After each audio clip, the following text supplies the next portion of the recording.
নবীর আল্লাহ আমিন উপাধি দেয়া দেয়। কিন্তু নবুয়ত পাওয়ার পরে নবী যখন দাওয়াত দেন, মাথা বড় নষ্ট হয়ে গেল আবু জাহালের।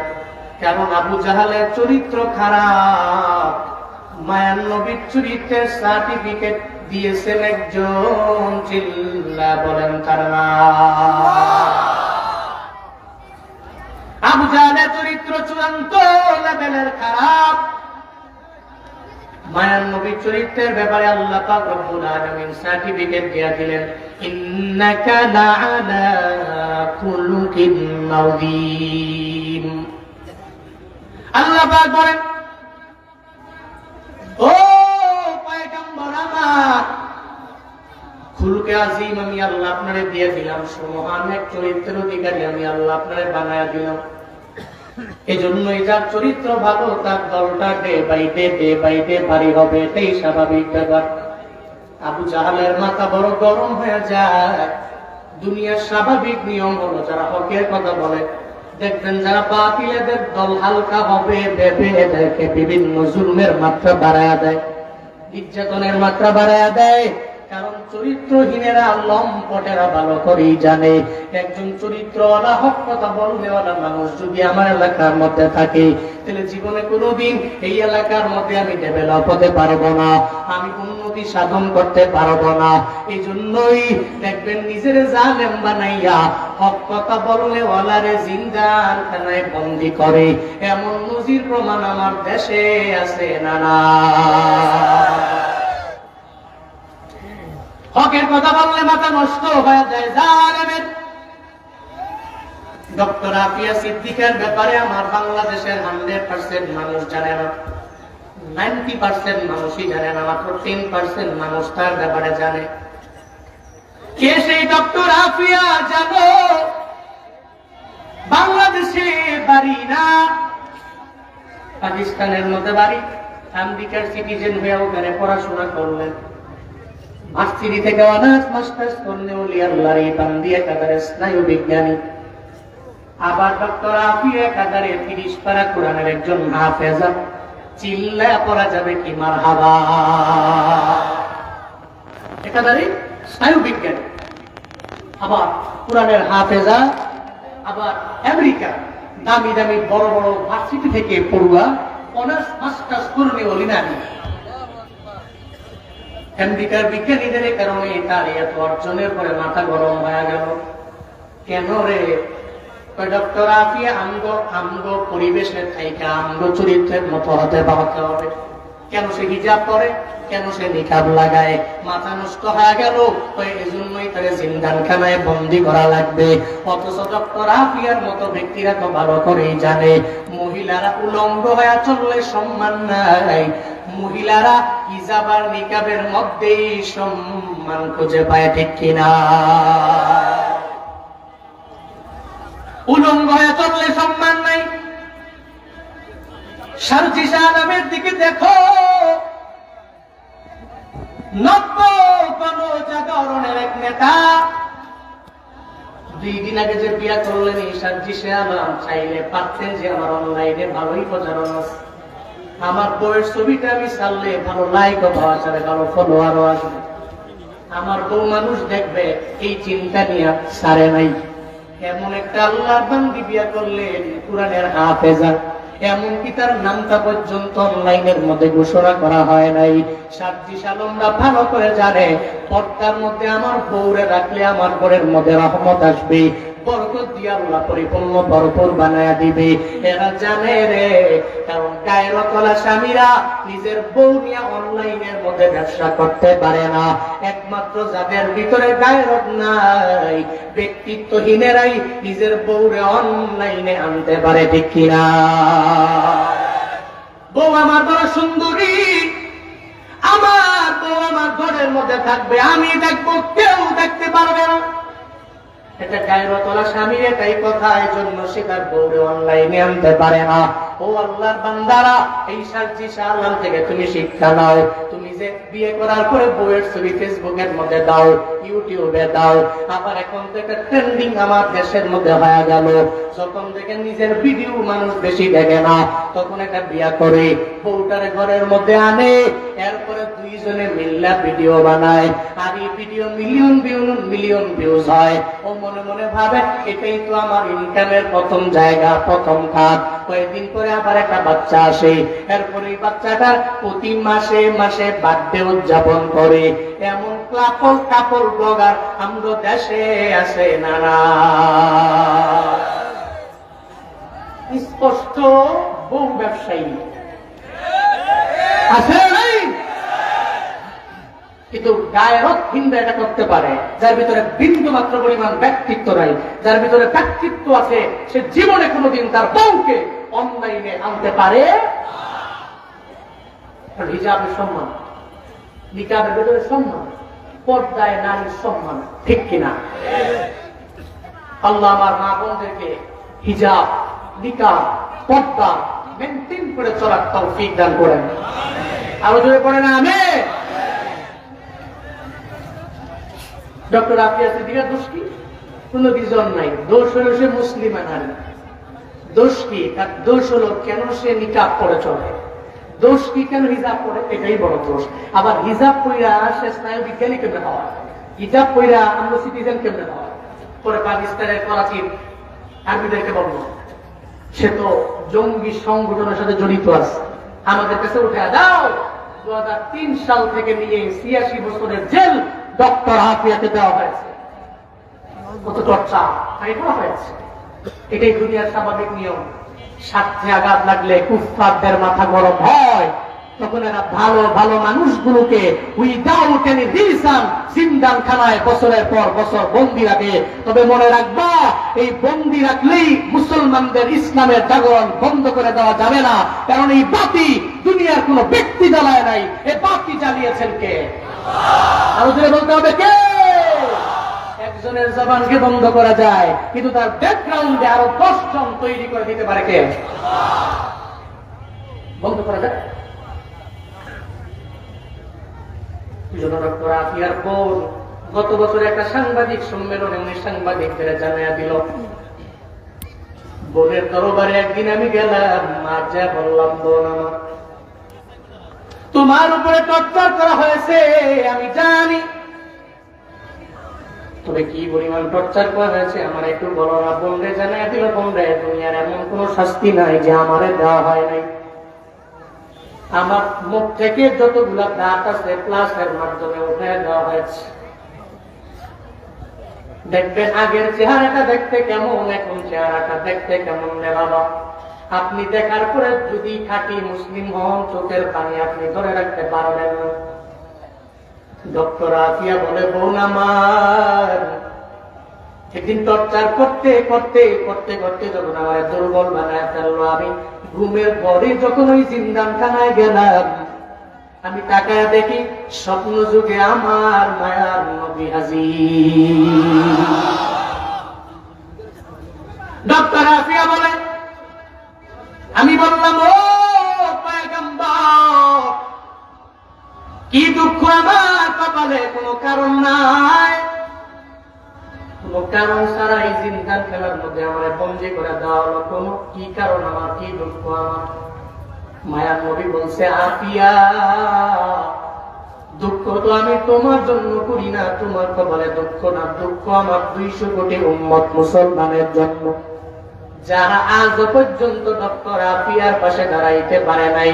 জুনায়েদ আল হাবিব গোপালগঞ্জের কাশিয়ানী দাসপুর থেকে বলে গেলাম, রে বাপ, হাসরের ময়দানে ডক্টর আফিয়া যদি দাঁড়ায় যায়, আল্লাহকে যদি বলে, আল্লাহ গো আমার কোনো অন্যায় নাই, কোনো অপরাধ আমার নাই, কোনো অপরাধ ছাড়া আমার জিন্দানখানে এতটা বছর আমারে টর্চার করলো, আমারে শাস্তি দিয়া দিল, 200 কোটি মুসলমানের 57টা মুসলিম রাষ্ট্রের শাসকেরা আমার পাশে দাঁড়াইতে পারে নাই। আল্লাহর কসম একবার, আল্লাহর কসম দুবার, শতবার করে বলে গেলাম, রে বাবা, ওদিন যদি বিচার দেয় আমরা সবার জবান বন্ধ হবে, একটা জবাব আমরা দিতে পারবো না, ঠিক কিনা? ডক্টর আফিয়া সিদ্দিকার মতো ইমানদার হইও, এমন ইমানদার হতে গেলে দেখবা হকের কথা বললে তোমার ব্যাকগ্রাউন্ডে অনেক দুশমন দাঁড়ায় যাবে। মায়ান নবী 40 বছর পর্যন্ত ভালো, এরপরে আমার মায়ান নবী কাদের কাছে আর ভালো না। নবীজি দাওয়াত দিতে লাগলেন, আবু জাহাল বাসায় বাড়া আমার নবীর কথাও শুনতে রাজি না, বরং কানের মধ্যে আঙ্গুল দিয়া রাখে। নবী সাহাবায়ে কেরামদেরকে লইয়া যখন আমার মায়ান নবী হেরামের পাশে নামাজের মধ্যে দাঁড়ায় যায়, উটের নারী বুড়িগুলো পর্যন্ত আমার মায়ান নবীর উপরে চাপায়া দেয়। নবীর মনটা বড় খারাপ, চোখের পানি পালায়া পালায়া মায়ান নবী কান্না করে উদ্বিগ্ন হয়ে গেল। আল্লাহ কয়, জিবরাইল রে, আমার মায়ান নবী চোখের পানি পালায়া কান্না করবে, মানতে পারি না। সূরা ইনশিরা নিয়ে আমার মায়ান নবীর দরবারে যাও, নবীরে গিয়া জানায়া দাও, চিন্তা করার নবীর দরকার নাই। আমি আল্লাহ যারা চাই তার বক্ষটাকে ইসলামের জন্য আমি আল্লাহ কবুল করে নেই। আমি আল্লাহ যারা চাই না তার বক্ষটা ইসলামের জন্য কবুল হবে না। আলাম নাশরাহ লাকা সাদরাকা ওয়া ওয়াদা'না আনকা ওয়িজারাক الذي أنقض ظهرك ورفعنا لك ذكرك চিল্লা পড়া যাবে আল্লাহু আকবার, আরো জোরে আল্লাহু আকবার। আল্লাহ পাক বলেন, আলাম নাশরাহ, আমি কি অসুস্থ করে দেইনি, লাকা সাদরা, আপনার জন্য আপনার বক্ষ আমি আল্লাহ কি অসুস্থ করে দেইনি? কে প্রশ্ন করেন? কে প্রশ্ন করেন? কারে করেন? বুঝে আল্লাহ প্রশ্ন করছেন, আমি কি আপনার জন্য আপনার বক্ষটাকে প্রশস্ত করে দেইনি? আপনি তো ব্রড মাইন্ড। আপনার এই সিনা থেকে, আপনার এই বক্ষ থেকে আমি ছিঁড়ে ভিতর থেকে হৃদয়টাকে বের করেছি। কেউ বলেন 2 বার, কেউ বলেন 3 বার, কেউ বলেন 4 বার, যেটাকে বলা হয় শখকে সদর, শরহে সদর। 4 বছর বয়সে আল্লাহ নবীর কাছে পাঠিয়েছেন প্রথম, এরপরে মেরাজে নেওয়া লাগে। ওই সময় মেরাজে নেওয়া, জিবরাইল এবং মিকাইল দুইজনে আসলেন। আয়েশা নবীর ঘুম থেকে জাগা উম্মে হানির ঘর থেকে নিয়ে বের করে হেরেমের পাশে বসেয়া হাতিমে কাবার পাশে নবীর ভিতর থেকে বক্ষটা ছিঁড়া ভিতর থেকে হৃদয়টাকে বের করলেন। বের করে একটা পেয়ালার মধ্যে রাখলেন, আরেকটা পেয়ালায় ঈমান আর হিকমত রাখলেন। এক পেয়ালায় বক্ষ থেকে বের করে হৃদয়টাকে রাখলেন, আরেকটা পেয়ালায় রাখলেন ঈমান আর হিকমত। ঈমান আর হিকমত রাখলেন কেমনে? যদি মনের মধ্যে প্রশ্ন জাগে, তাহলে ঈমান তো ধরা যায় না, ধরা যায়, ছোঁয়া যায়, স্পর্শ করা যায় না। হিকমত ধরা যায় না, ছোঁয়া যায় না, স্পর্শ করা যায় না। এটা খুইলা বাটির মধ্যে রাখলেন কেমনে? গোপালগঞ্জের মানুষের যদি প্রশ্ন জাগে, তাহলে উত্তর হলো, আপনার জ্বর উঠে না? জ্বর উঠলে জ্বর কি দেখা যায়, ছোঁয়া যায়, ধরা যায়? ডক্টরের কাছে যাওয়ার পরে ডক্টর জানায় দিল থার্মোমিটার লাগা, তোমার বডির মধ্যে 98 ডিগ্রি, 99 ডিগ্রি, 100 ডিগ্রি সেলসিয়াস তাপমাত্রা, এতটুকু জ্বর তোমার বডির মধ্যে আছে। তাহলে জ্বর দেখাও যায় না, ছোঁয়াও যায় না, ধরাও যায় না। থার্মোমিটার লাগাইলে বলা যায় বডির মধ্যে কি পরিমাণে জ্বর আছে। গোপালগঞ্জের মুসলমান ঈমান ধরাও যায় না, ছোঁয়াও যায় না, স্পর্শ করাও যায় না, হিকমত ধরাও যায় না, ছোঁয়াও যায় না, ধরাও যায় না। তবে আল্লাহর এমন কিছু ওলি আছে রে, চেহারা দেখলেই বলতে পারে তার ঈমান কতটুকু আছে, হিকমত কি পরিমাণে আছে। আউলিয়ায়ে কেরাম ছাড়া জীবনে কোনোদিন এটাকে কেউ মাপতে পারবে না, ঠিক কিনা? আউলিয়ায়ে কেরাম ছাড়া কেউ মাপতে পারবে না। তো বলতেছিলাম, ঈমান হিকমত রাখলেন, হৃদয়টাকে রাখলেন, পরিষ্কার করে জমজমের পানি দিয়া ধুয়া নবীর ভেতর থেকে সমস্ত ময়লা রক্তপিণ্ড বের করে যে সিনাচার করেছেন, আল্লাহ সূরা ইনশিরার 1 নম্বর আয়াতে সেটা বলেছেন, আমি কি আপনার বক্ষটাকে ইসলামের জন্য প্রশস্ত করে দেই? চিল্লায়া কি পড়া যাবে মারহাবা? আরো জোরে পড়া যাবে সুবহানাল্লাহ। আমি আপনার বক্ষটাকে প্রশস্ত করে দিয়েছি। فمن يرد الله أن يهديه يشرح صدره للإسلام। আল্লাহ পাক বলেন, আল্লাহ যদি চায় হিদায়াত দিয়ে দিবে, ইসলামের জন্য কবুল করে নিবে, ইসলামের পথে তার প্রতীক বানিয়ে দিবে। আল্লাহ তার কলবটাকে, তার অন্তরটাকে, তার বক্ষটাকে আল্লাহ পাক প্রশস্ত করে দেয়। চিল্লায়া পড়েন সুবহানাল্লাহ। হযরত বেলালের দিকে দেখো, ওই বেলালের দাম আমার মাওলার দরবারে কম না বেশি? কম না বেশি? কিন্তু আবু জাহালের দাম আমার আল্লাহর দরবারে আছে, আছে? উতবার দাম আল্লাহর দরবারে নাই, সাইবার দাম আল্লাহর দরবারে নাই, ওয়ালিদ ইবনে মুগীরার দাম রবের দরবারে নাই। কিন্তু হযরত বেলাল রাদিয়াল্লাহু আনহুর দাম আমার মাওলার দরবারে এত পরিমাণে বেশি নে বাবা। কেন? বেলালের পক্ষটাকে আল্লাহ ইসলামের জন্য কবুল করলেন, আবু জাহালের পক্ষটা আল্লাহ ইসলামের জন্য কবুল করেন নাই।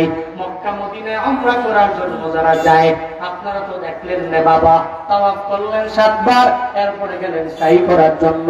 সাফা টু মারওয়া, মারওয়া টু সাফা, সাফা টু মারওয়া, মারওয়া টু সাফা, সাফা টু মারওয়া।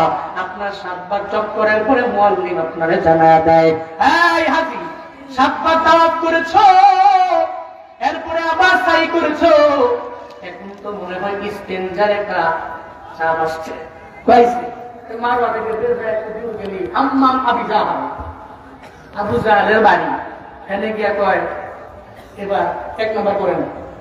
মুরব্বী সাহেব জীবনে তো আবু জাহালের কথা কম শোনেন নাই, চাপ আসলে 2 নম্বরটা আবার হাজী সাহেব পাইছি আবু জাহালের বাড়ি। এই হাম্মামে গিয়া একেবারে ব্যাগ না আসলো, চাপ না আসলো, 1 নম্বর 2 নম্বর, ঠিক কিনা?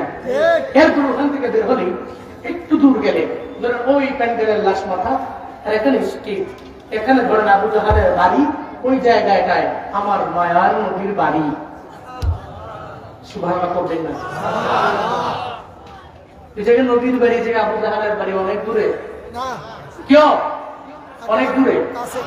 ওখানে যাওয়ার পরে মনে মনে ভাবি, বাপ নবীর বাড়ি আবু জাহালের বাড়ি এত পরিমাণে দূরে না, কিন্তু নবী তো দাওয়াত কম দেন না, আল্লাহ কবুল করে নয়, বিদায় আবু জাহালের কপালে কালেমা নাই। হযরত বেলাল বাবের দরবারে কত পরিমাণে দামি হয়ে গেছে, বেলাল বাবের দরবারে দামি হয়ে গেছে রে। এত দূর থেকে আইসা কালেমা পড়ে মুসলমান হয়ে আল্লাহর কাছে বড় সম্মানী হয়ে গেল। এর মানে বোঝা যায়, হেদায়েত যার কপালে থাকে আল্লাহ যারে দেয় সে পায়, আল্লাহ যারে দেয় না, যার পক্ষটাকে আল্লাহ ইসলামের জন্য কবুল করে নেয় না, জীবনে কোনোদিন ওই হিদায়াত নামক দৌলত পাবে না। সারা দুনিয়ার সমস্ত পীর আউলিয়া আইনা যদি পানির মধ্যে ফু দেয়, পানির মধ্যে ফু দিয়া যদি পানি পান করে নাও, হেদায়েত পাবে না যদি আল্লাহ না দেয়। আর আল্লাহ যদি দেয়, কোনো পীর লাগবে না, কোনো বুজুর্গ লাগবে না, কোনো আলেম লাগবে না। আল্লাহ যদি দেয় তাহলে জুনায়েদ জামশেদের মতো হয়ে যাবে। আগে গান গাইতো, সিঙ্গার ছিল, গানের সিঙ্গার। আল্লাহ এমন কবুল করে নিয়েছেন, আল্লাহ এত পরিমাণে দামি বানায় দিয়েছে। আর সারা বিশ্বের সমস্ত মুসলিম রাষ্ট্রের মধ্যে জুনায়েদ জামশেদের দাম আছে না নাই? ওনার নাশিদ শুনে কি শুনে না? দরবারে আল্লাহ দামি বানায়া দিলেন, আল্লাহ তার পক্ষটাকে ইসলামের জন্য কবুল করে নিলেন। সূরা ইনশিরাহ 2 এবং 3 নম্বর আয়াতে আল্লাহ নবীকে বলেন, ওয়াতা'না আনকা বিজরাকাল্লাযী আনকাদা যাহরাক। চিল্লায়ে পড়েন আল্লাহু আকবার, আরো জোরে আল্লাহু আকবার। আল্লাহ পাক বলেন, ওয়াতা'না, আর আমি নামিয়ে দিলাম, আনকা নবী আপনার থেকে, বিজরাক আপনার জিন্দেগীর সমস্ত বোঝা আমি আল্লাহ নামায়া দিলাম। আল্লাযী আনকাদা যাহরাক, যে বোঝা আপনার পৃষ্ঠদেশ পর্যন্ত দয়া দিয়েছিল, ওই সমস্ত বোঝা আমি আল্লাহ আপনার থেকে নামায়া দিলাম। কোন সুবহানাল্লাহ। বোঝা কি? বোঝা হলো নবীর জিন্দেগীতে কোনো গুনাহ আছে? কথা বলে না। আপনারা ঘুমাইতেছেন, রাগ করতেছেন? পড়েন সুবহানাল্লাহ। হইছে না? কোন আলহামদুলিল্লাহ। আরো জোরে চিল্লা আল্লাহু আকবার। নাস্তিকতা নিপাত যাক, দিন ইসলাম জিন্দাবাদ। নাস্তিকতা নিপাত যাক, দিন ইসলাম জিন্দাবাদ। কোটি প্রাণে একই আওয়াজ, কুতাদ্দুহি ছাড় পাবে না, এই বাংলায় ঠাই হবে না। মুসলমানরা জেগেছে জোর কদমে সামনে চলো, বজ্র কণ্ঠে আওয়াজ তুলো, সবে মিলে একই তালে দাও না স্লোগান, নারায়ে তাকবীর, বিল্লাহে তাকবীর। দিন ইসলাম, দিন ইসলাম জিন্দাবাদ, জিন্দাবাদ। ইসলামেরই জন্য দেশের হয়েছে জন্ম, ইসলামের বিরুদ্ধে গেলে দেশ হবে ভিন্ন। ইসলামেরই জন্য দেশের হয়েছে জন্ম, ইসলামের বিরুদ্ধে গেলে দেশ হবে ভিন্ন। ইসলামের বিরুদ্ধে যারা নিয়েছে অবস্থান, এই বাংলায় ঠাই হবে না, যাও হিন্দুস্তান। জোর কদমে সামনে চলো, বজ্র কণ্ঠে আওয়াজ তুলো, সবে মিলে একই তালে দাও না স্লোগান, নারায়ে তাকবীর, নারায়ে তাকবীর। দিন ইসলাম, দিন ইসলাম জিন্দাবাদ, জিন্দাবাদ। মুসলমানের এই দেশেতে ইস্কনদের ঠাঁই নাই, ইস্কনদের পক্ষে যারা এদের কোনো রক্ষা নাই। মুসলমানের এই দেশেতে নাস্তিকদের ঠাঁই নাই, নাস্তিকদের পক্ষে যারা এদের কোনো রক্ষা নাই। এই দেশেতে থাকতে হলে কোরআন মানতে হবে, কোরআন না মানবে যারা বিতাড়িত হবে। জোর কদমে সামনে চলো, বজ্র কণ্ঠে আওয়াজ তুলো, সবে মিলে একই তালে দাও না স্লোগান, নারায়ে তাকবীর, বিল্লাহে তাকবীর। দিন ইসলাম, দিন ইসলাম জিন্দাবাদ, জিন্দাবাদ। আল কোরআনের আলো সংসদে জালো, আল হাদিসের আলো সংসদে জালো, বিল্লাহে তাকবীর। কোরআনের আলো খালি ঘরে ঘরে চালতে চালতে শেষ, আপনার সংসদে জ্বালেন, খুদা কা কসম পুরা দেশ কোরআন দ্বারা আলোকময় হবে, ঠিক কিনা? আমার জন্য ওখানে যাবেন, আল্লাহর কসম তালেবানরা যেমন ঘুরিয়ে দাঁড়িয়েছে, বাংলাদেশের এই কাঠ ফাটা রোদে কাম কর্মীওয়ালা লোকগুলো যারা অক্লান্ত পরিশ্রম করে দেশের জন্য, রেমিটেন্স যুদ্ধ তো আছেই, আমার প্রবাসী ভাইদের মাধ্যমে, এই রেমিটেন্স যোদ্ধাদের মাধ্যমে সমস্ত কিছুর সমন্বয়ে এ দেশ সোনায় ভরপুর হবে ইনশাআল্লাহ। আল্লাহ এমন দেশ আমাদেরকে দান করেন, আরো জোরে বলেন আমিন। রাগ করেছেন আপনারা? কষ্ট হয়েছে আপনাদের? আল্লাহ পাক বলছেন আপনার সমস্ত বোঝা আমি নামিয়ে দিলাম। যে বোঝা সমূহ আপনার পৃষ্ঠদেশ পর্যন্ত নোয়া দিয়েছিল, এই বোঝা কি? নবীর জিন্দেগিতে কোনো গুনাহ সূরা বাকারার 2 নম্বর আয়াতের মধ্যে আল্লাহ জানায় দেয়, লিয়াগফির লাকাল্লাহু মা তাকদ্দামা মিন যামবিক ওয়া মা তাআখার। পড়ে আল্লাহু আকবার। আল্লাহ নবী আপনার জিন্দেগি শুরু থেকে নিয়ে শেষ পর্যন্ত সমস্ত গুনাহ তো নাই, এরপর আমি আল্লাহ মাফ করার ঘোষণা দিয়ে দিলাম। যেই নবীর জিন্দেগিতে গুনাহ নাই, এরপর নবী তাওবা করে 100 বার। এটি কয়বার? কয়বার? আমরা গুনাহ আছে তাওবা করি কয়বার? সূরা ইনশিরাহ থেকে 2 নম্বর শিক্ষা। নবীর জিন্দেগির সমস্ত বোঝা, সমস্ত গুনাহ আল্লাহ মাফ করে দিয়েছেন, নাই কোনো গুনাহ। এরপর ডেইলি তাওবা করে কয়বার? 100 বার। আমরা গুনাহ আছে তাওবা করব তা 1000 বার। আমরা করি কয়বার? একবার হলো। ইয়া আইয়ুহান নাস তুবু ইলাল্লাহ ফাইন্নী আতুবু ইলাইহি ফি কুল্লি ইয়াউমিন 100 মাররা। হাই মদিনাওয়ালা নবী জানায়া দিলেন, উম্মতেরা আল্লাহ দরবারে তওবা করে নাও। কেন করবা? আমি নবী ফাইন্নী আতুবু ইলাই, আমি ওনার নিকট তওবা করি ফি কুল্লি ইয়াউমিন, বছরে একবার না, মাসে একবার না, সপ্তাহে একবার না, ডেইলি আমি নবী আল্লাহর দরবারে তাওবা করি 100 বার। এই নবীর উম্মতেরা নবী যদি তাওবা করে 100 বার, আমগো তাওবা করার কথা গুনাহের দিকে তাকায় 1000 বার। 1000 বার পারবো না, 500 বার পারবো না, 200 বার পারবো না, 100 বার 50 বার পারবো না, অন্তত পক্ষে 2-3 বার 4 বার ডেইলি তাওবা করে নিবে। একটু কবরের পাশে গিয়ে দাঁড়ায় আছেন না রে বাবা, যেই জায়গার মধ্যে আপনার বাবা কবরের মধ্যে শুয়ে রইল, আপনার মা কবরের মধ্যে শুয়ে রইল, একটু চিন্তা করেন না রে বাবা, আপনার বাবা যে বিদায় নিয়ে চলে গেল, যেই বাবার পাওয়ার এত পরিমাণে ছিল এলাকায়, কাশিয়ানির মধ্যে আপনার বাবার পাওয়ার ছিল অনেক, আপনারা বিচার করত, যেই বাবায় এত পরিমাণে ছিল পাওয়ারওয়ালা, আজকে সেই বাবায় কবরের মধ্যে শুয়ে আছে রে বাপ। আপনিও তো এই বাবার পেছনে একদিন কবরে যাওয়া লাগবে, ওই বাবার পাশে গিয়ে কবরের মধ্যে শোয়া লাগবে। আপনার মায়ের যে ছিল সুন্দরী, আপনার মায়ের এই সৌন্দর্য দেখার জন্য বিয়ে করে যখন আপনার বাবায় আনছে, ওনারা দেখার জন্য এলাকার সমস্ত লোকেরা বাড়ির মধ্যে আসলো। একদিন এই মাও তো দুনিয়া থেকে আপনার বিদায় নিয়ে চলে গেল। মনে রাখবেন রে বাবা, আপনার দাদার দাদার দাদার দাদার নাম আপনি জানেন না, আপনার নাতির নাতির নাতির নাতির নাতি আপনার নামও জানবে না। এই জন্য চিন্তা করে নেন, যেই দুনিয়ার জন্য এত দূরে পাগল পারা হয়ে গেলে, নিয়ত করে নেন অন্তত পক্ষে ডেইলি খবরের কথা তওবা ইস্তিগফার 2-3 বার করব। আল্লাহ তৌফিক দান করেন, পড়েন আমিন। 4 নম্বর আছে আল্লাহ পাক বলেন, ওয়ারাফা'না লাকা যিকরাক। নবী, আমি আপনার জিকির সম্মান সমস্ত কিছু আমি আল্লাহ বাড়ায়া দিলাম, আপনার জিকির আমি আল্লাহ বাড়ায়া দিলাম, আপনার সম্মান আমি আল্লাহ বাড়ায়া দিলাম, আপনার মর্যাদা আমি আল্লাহ বড় মায়া করে বাড়ায়া দিলাম। গোপালগঞ্জের মুসলমান, একটু আগে যে আমি খুতবা বললাম, ওই খুতবার মধ্যে আল্লাহর নামের পরে নবীর নাম আছে না নাই? আসেনি?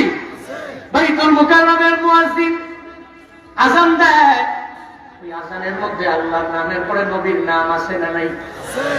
একামতের মধ্যে আমার আল্লাহর নামের পরে নবীর নাম আছে না নাই? তাহলে আল্লাহর যেখানে নাম, ওই জায়গায় নবীর নাম। আল্লাহ নবীর দামও বাড়ায়া দিলেন, নবীর জিকির আল্লাহ বাড়ায়া দিলেন, সম্মান আল্লাহ বাড়ায়া দিলেন। আল্লাহ পাক জানায়া দেয়, ওয়ারাফা'না লাকা যিকরাক, আপনার জিকির আপনার সম্মান আমি আল্লাহ বুলন্দ করে দিলাম। কোন মারহাবা।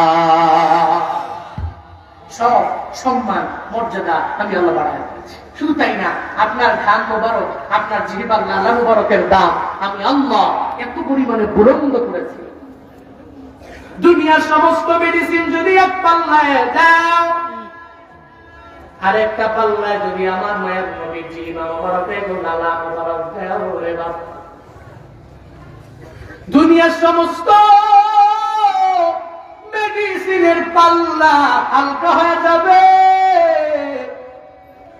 আমার মায়ার নবী 1 ফোঁটা লালা মুবারকের দাম এবং পাল্লা ভারী হয়ে যাবে। কোন মারহাবা। আল্লাহ বলেন, সবকিছু আমি আল্লাহ তো আপনার জন্য বাড়ায় দিব। فإن مع العسر يسرا إن مع العسر يسرا। নবী হে, দুঃখের পরে আমি আল্লাহ আপনার জন্য মহান সুখ রেখে দিলাম। এটাই দুনিয়ার বাস্তবতা। আপনি সুখের সাগরে যাবেন, দুঃখের সাগরে পড়বেন না, হবে না। জুনায়েদ আল হাবিব দুইরেই জুনায়েদ আল হাবিব না, মুফতি আব্দুল কাইয়ুম মোল্লা আমার বাজান দুইরে উনি এই পর্যায়ে না। জীবনে কত কষ্ট করেছে, কাছে কাছে থাইকা দেখছি, জীবন পরিশ্রম করলেন, কিন্তু আল্লাহ এখন বড় দামি বানায়া দিল। কারিয়া পুরায়হান দুইরেই কারিয়া পুরায়হান না, জুবায়ের আহমদ তাশরীফ দুইরেই জুবায়ের আহমদ তাশরীফ না। দেখবেন ব্যাকগ্রাউন্ডে দুঃখের অভাব নাই রে বাবা। এই দুঃখের সাগর পাড়ি দিয়ে দিয়ে কষ্ট করে করে আল্লাহ একটা সময় সুখের সাগরে বান্দারে নিয়ে যায়। কাটাহিরি ক্ষান্ত কেন কমল তুলিতে, দুঃখ বিনা সুখ লাভ হয় কি বলিতে।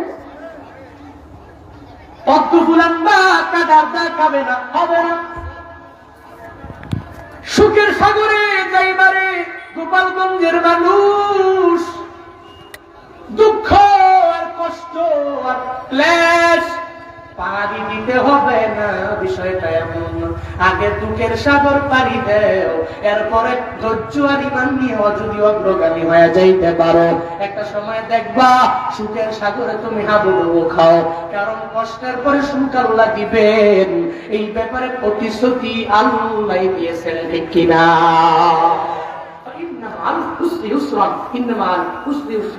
নিশ্চয়ই কষ্টের পরে কি আছে? কি আছে? সুমহান সুখ আছে। ডিপ্রেশন নাই, হতাশা নাই। আমার জীবনে বিপদ আসলে, মুসিবত আসলে অসুবিধা নাই, আল্লাহ তো আছে। দুনিয়ার সমস্ত মানুষ আমাকে ছেড়ে গেলেও আমার পাশে কে? পাশে কে? সমস্ত মানুষ ছেড়ে গেলেও আল্লাহ আমার পাশে আছে। এই চিন্তা নিয়ে অগ্রগামী হওয়ার, কষ্টের পরে আল্লাহ সুমহান সুখের সাগরে আমাকে নিয়ে যাবে। এরপরে ফাইদা ফারাক্তা ফানসাব ওয়া ইলা রাব্বিকা ফারগাব। আল্লাহ পাক বলছেন, যখন আপনি দুনিয়াবি লাইন থেকে, দুনিয়াবি কাজ থেকে ফারেগ হবেন, ফানসাব, আপনি কঠিন ভাবে ইবাদতে মগ্ন হন। দুনিয়াবি লাইনের কাজ শেষ, তখন তো বসে থাকতে হবে না, ইবাদতে মগ্ন হওয়া লাগবে। এক কথায় ওয়া ইলা রাব্বিকা ফারগাব, আপনার রবের দিকে আপনি ঝুঁকে পড়েন, আপনার রবের দিকে আপনি মনোনিবেশ করেন। আপনি যখন ফারেগ, আপনি যখন অবসর, তখনই আপনার রবের ইবাদতে আপনি ঝুঁকে পড়েন। আল্লাহ নবীরে কেন বললেন? নবী তো এত ইবাদত করতেন, পা মোবারক পর্যন্ত ফুলে যেত। আদেশ দেওয়া নবীরে মানে নবীর সমস্ত উম্মতকে দেওয়া। সমস্ত নবীর উম্মতেরা ফারেগ হয়ে গেলে ইবাদত করবে কার? কার? আর ইবাদত করার মুখ্যম সময়টা কোন কাল? না বলে বুড়া, বুড়া তো আছে ঠিক মতো কচু বাড়াই, ঠিক মতো বাড়ে না, যায় বানায়, হাত মুখ ধোয়ার পরে হোম মিনিস্টারকে বলে অজু ছুটতে গেছে গা, পানিও শেষ, আবার দাও। পরে আবার অজু করে, এরপরে মুখটা দিয়ে হাত পর্যন্ত গেছে, আবার অজু ছুটে গেছে গা, আবার পানি দাও। ঠান্ডা পানি না, তাও বরফ পানি। আমি আপনারে বলি, এই যে বুড়া হয়ে গেলেন, চাইলে আপনি জুয়ান কালের মতো ইবাদত করা ইম্পসিবল, কিন্তু জুয়ান কালে ইবাদত করা আপনার জন্য সহজ। এটা আপনি চাইলেই করতে পারেন। আপনি যে ফারেগ হয়ে গেলে ইবাদত করবেন, আপনার ইবাদতটা কোন সময় হবে শিখলাম আজকে। আমার যৌবনকাল ইবাদত করার মুখ্যম সময়। না নাবালেগ না বুড়া, এই দুই হালাতে আমি পারি না, কিন্তু জুয়ান কালে আমি চাইলেই সমস্ত ইবাদত করতে পারি। সারা রাতের 3 ভাগ কইরা 1 ভাগ আমি ইবাদতের মাধ্যমে কাটাইতে পারি। চাইলে আমি ঠান্ডা পানি দিয়ে ওযু বানাইতে পারি, চাইলে আমি দৌড়ে বিভিন্ন মসজিদে যেতে পারি, চাইলে বৃষ্টি দিয়ে আমি হাঁটতে পারি, চাইলে বৃষ্টি দিয়ে আমি ভিজতে পারি। যেটা নাবালেগ অবস্থায় ইম্পসিবল, বুড়া অবস্থায় ইম্পসিবল, জুয়ান কালে পসিবল। তাহলে ইবাদতের মুখ্যম সময় যৌবন কাল। নিয়ত করো যুবকরা, যৌবন কালে ইবাদত করব। কাজী আছেন তো ইনশাআল্লাহ? কাজী আছেন তো ইনশাআল্লাহ? আল্লাহ তৌফিক দান করেন, সকলেই পড়ে আছেন। তাহলে সূরা ইনশিরাহ থেকে আমরা কি পেলাম? আমরা কি শিখলাম? 1 নম্বর শিক্ষা হলো হিদায়াত দেওয়ার মালিককে। মালিককে আল্লাহ যারা চায় তার পক্ষটাকে ইসলামের জন্য আল্লাহ কবুল করে নেয়, আল্লাহ যারা চায় না তার পক্ষটাকে ইসলামের জন্য কবুল করে না। শিখলাম আমরা, জানলাম আমরা সূরা ইনশিরাহ থেকে হিদায়াত দেওয়ার মালিক আল্লাহ। 2 নম্বর শিক্ষা, নবীর জিন্দেগিতে কোনো গুনাহ নাই, এরপরেও নবী তাওবা করছেন 100 বার। আমগো গুনাহ আছে, তাওবা করার কথা 1000 বার, পারি না। 500 বার পারি না, 100 বার পারি না, 50 বার পারি না, 10 বার পারি না, 5 বার পারি না, 2-3 বার কবরের কথা, তাওবা ইস্তিগফার ডেইলি চালু রাখবো। 2 নম্বর শিক্ষা। 3 নম্বর নবীজির শান মান অনেক উঁচু, অনেক হাই। আমার চলার পথে, আমার বলার সময়ে এমন কোন কথা আমার জবান দিয়ে বের করব না যে নবীর শান মানই খাটো হয়ে যায়, এমন কথা জীবনেও বলবো না। উল্টা নবীর সমস্ত সুন্নতের উপরে আমি আমল করব। 3 নম্বর। 4 নম্বর সূরা ইনশিরাহ থেকে শিক্ষা হলো কষ্টের পরে আছে সুমহান সুখ। ডিপ্রেশনে পড়বো না, ডিপেন্ডার হব। কার উপরে? মানুষের উপরে নয়, আল্লাহর উপরে ডিপেন্ড করে চলবো। মুতাওয়াক্কিলিনদের অন্তর্ভুক্ত হব। যখনই আমি ফারেগ হব, মুতাওয়াক্কিল হব, আল্লাহর উপর তাওয়াক্কুল হব। বিপদ আসলে হতাশা নয়, আল্লাহর উপর তাওয়াক্কুল করে চলবো। 4 নম্বর শিক্ষা। 5 নম্বর শিক্ষা হলো দুনিয়াবি লাইন থেকে ফারেগ হয়ে গেলে এরপরে আমরা কঠিন ভাবে ইবাদতের মধ্যে মগ্ন হয়ে পড়বো। আল্লাহ আমাদের সবাইকে সূরা ইনশিরাহ থেকে এই শিক্ষাগুলো নিয়ে বাস্তব জীবনে আমল করার তৌফিক দান করে। আরো জোরে পড়ে না আমিন? আর একটা আওয়াজ করে চিল্লায় বলতে হবে আমিন। আচ্ছা, মনে বড় আশা ছিল যাবো মদিনায়। আমরা সবাই মিলে গাইবো, হ্যাঁ সবাই মিলে, একজনও জবান বন্ধ রাখবেন না। ইশক নিয়া প্রেম নিয়ে গাইবেন, পারবেন তো ইনশাআল্লাহ? পারবেন তো? মনে বড় আশা ছিল যাবো মদিনায়, মনে বড় আশা ছিল। না, ইশক নিয়ে গান না, ইশক নিয়ে প্রেম নিয়ে গাইতে হবে, প্রেম ভালোবাসা নিয়ে। এই যে প্রেমিক প্রেমিকার জন্য জীবন দেয় না মাঝে মাঝে, আই লাভ ইউ, আর তুমি যদি আমার আই লাভ ইউ না কও, সেই লাইন পাস না। এই যে ইশক, এই যে প্রেম, এটা নবীর প্রতি কাজে লাগান। পড়েন, মনে বড় আশা ছিল সালাম আমি করব গিয়ে, সালাম আমি নবীর রওজা,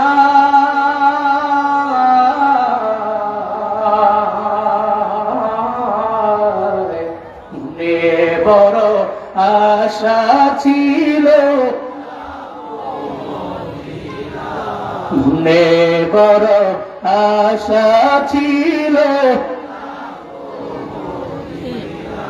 আরব সাগর পারি দিব, নাই কয় আমার তরি পাখি নাই তুরে যাব, ডানাতে করি, আরব সাগর পারি দিব, নাই কয় আমার তরি পাখি নাই তুরি যাব, জানাতে করি। আমার আশায় আছি সম্বল নাই, আশায় আছে করি কেউ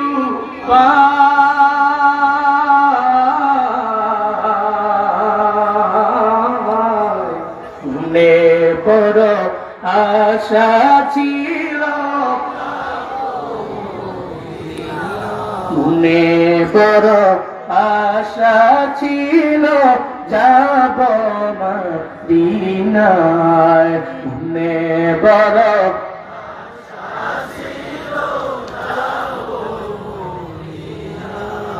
কৌশল কইরা লইয়া যাইও, কৌশল কইরা লইয়া যাইও, কৌশল কইরা লইয়া যাইও, সোনার মদিনা,